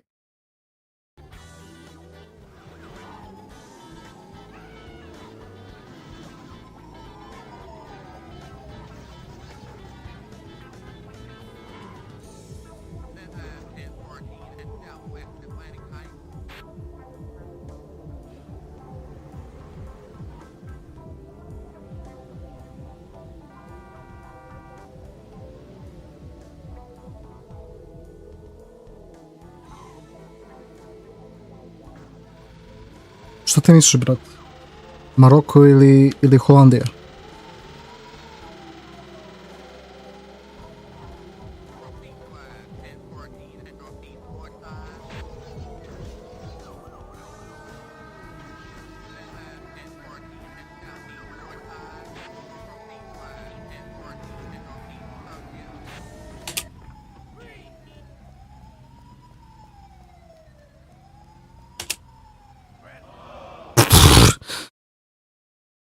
Maroko, a? I to što kažeš.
Ne.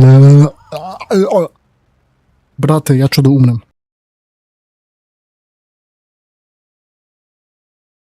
Brate, ovo je užasno. Ovo je jedna od najgorijih igrica koju sam ikada igrao.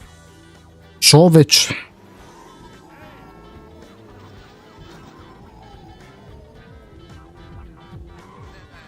Ovo više nije ni igrica, bro. Ovo je samo rage bait, bukvalno igrica.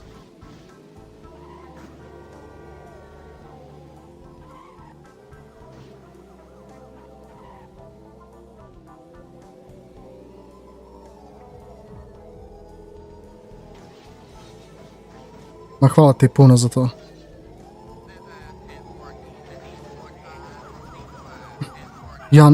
Ne, brate, treba jebati ovih policajaca u dupe, onako.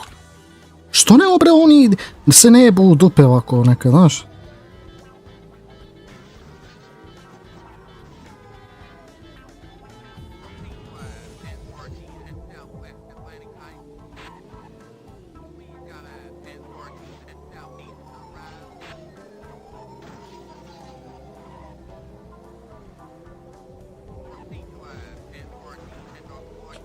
Ne vredi. Ne vredi.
Kako je ovo zapravo najveće govno od ove GTA.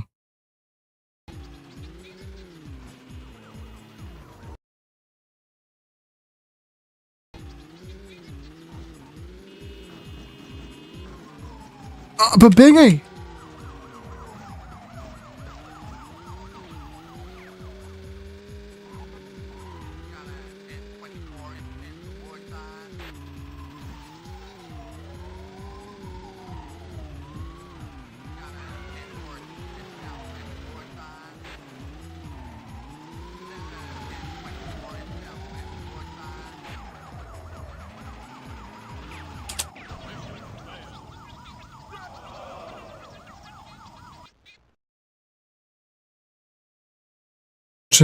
Šta?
Užasan je ovaj za ciljenje. Užasno, pa ne možeš ništa, bude.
Brat.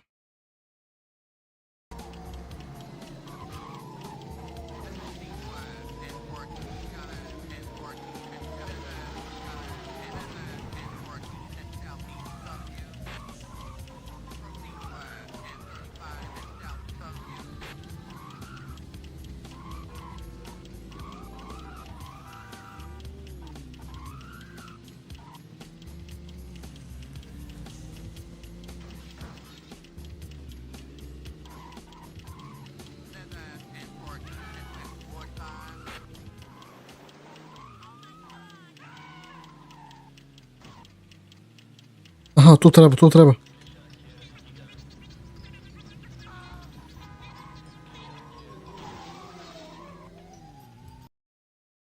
Save slot 3.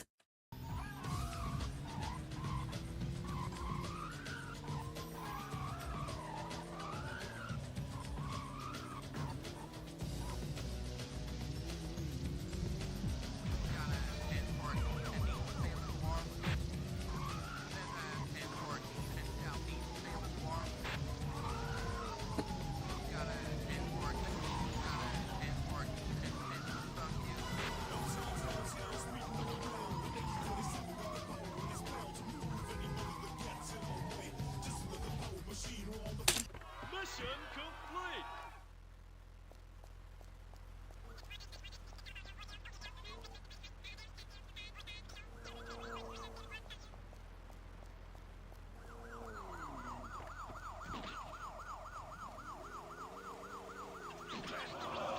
Uf, dobro je.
Kako da prelazim ovo buruz?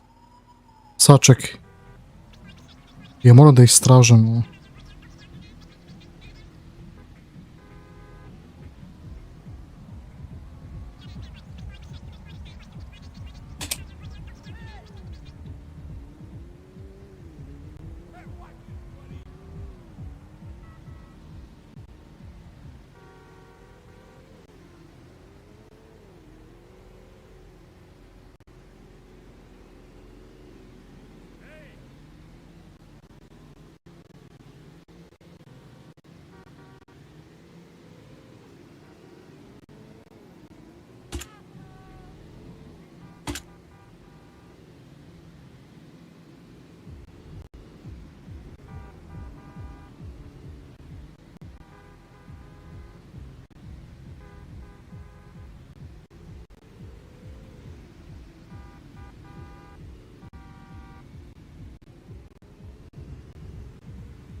Što je tako programiran ovaj GTA, vrat?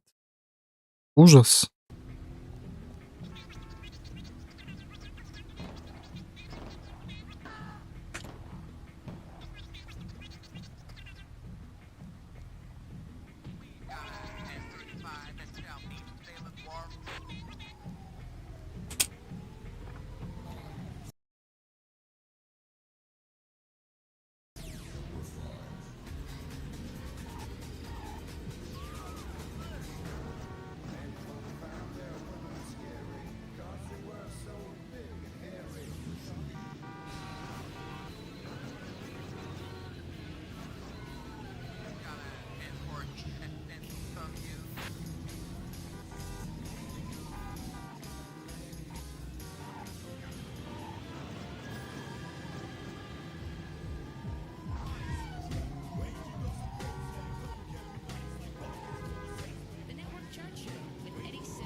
Bolje ovako.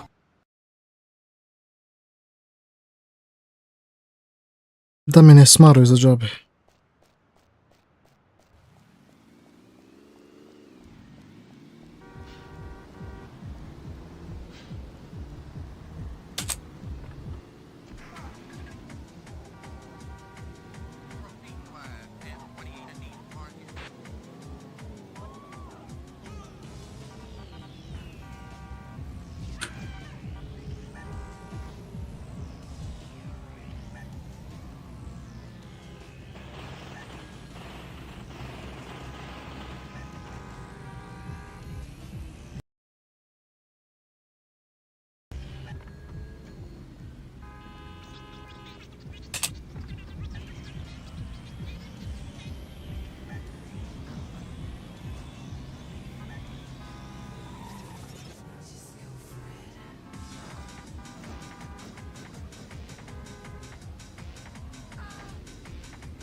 Ček, šta?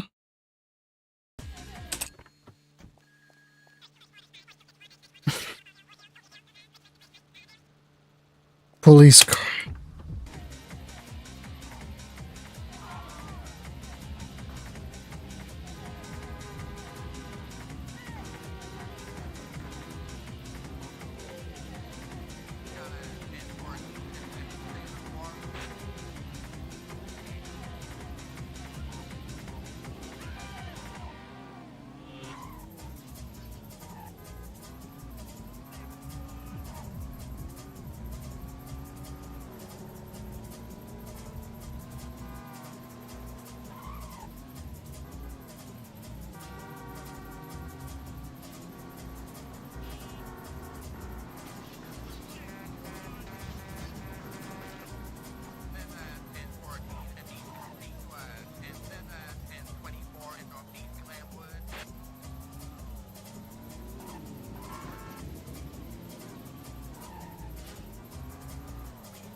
Nope.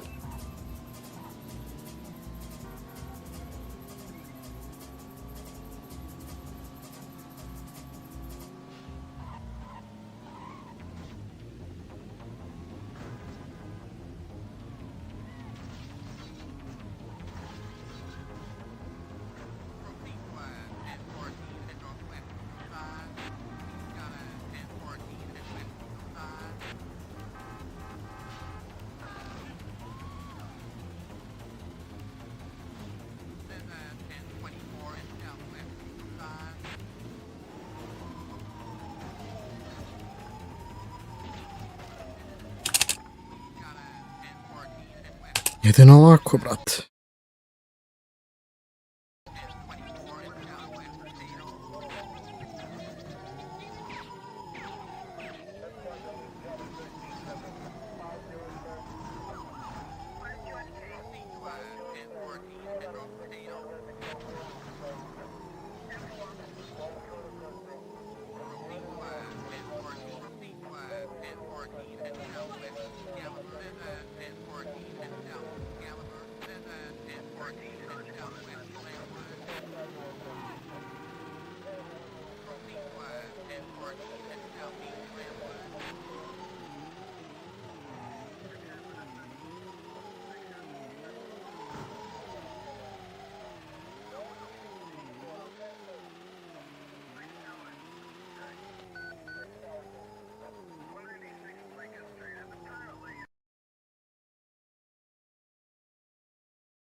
Pa ja ne razumijem čemu pointa više da se trudim za ovu igricu kad će me svako da mi jebe.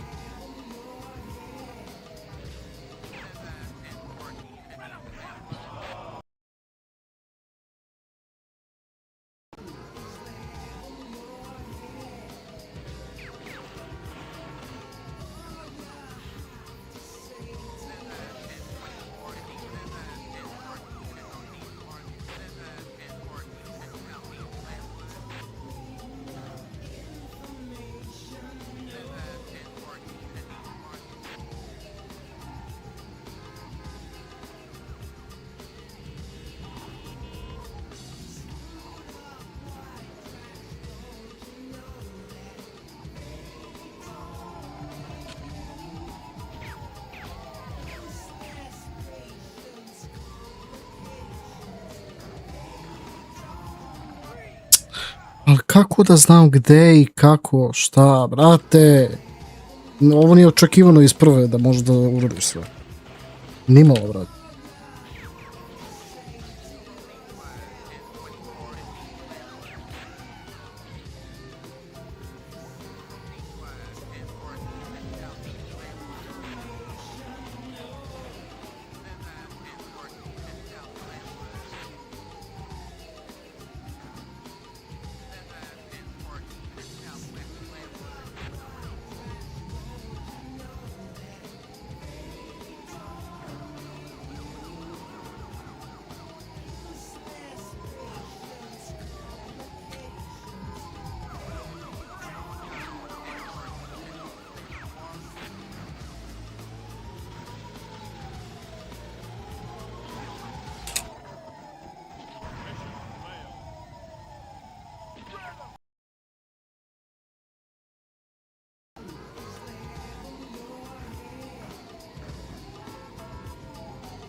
Šta ti je, bre?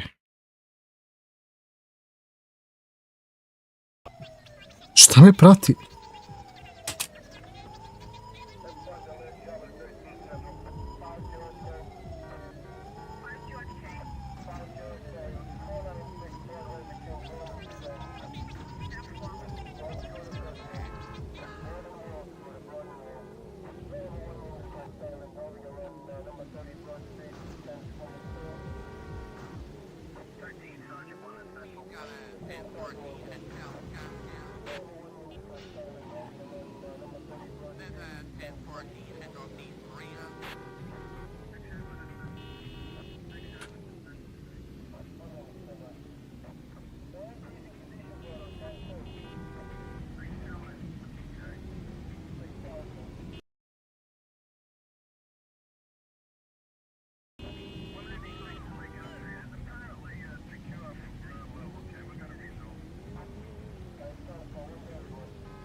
Aha.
Brat.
Brat.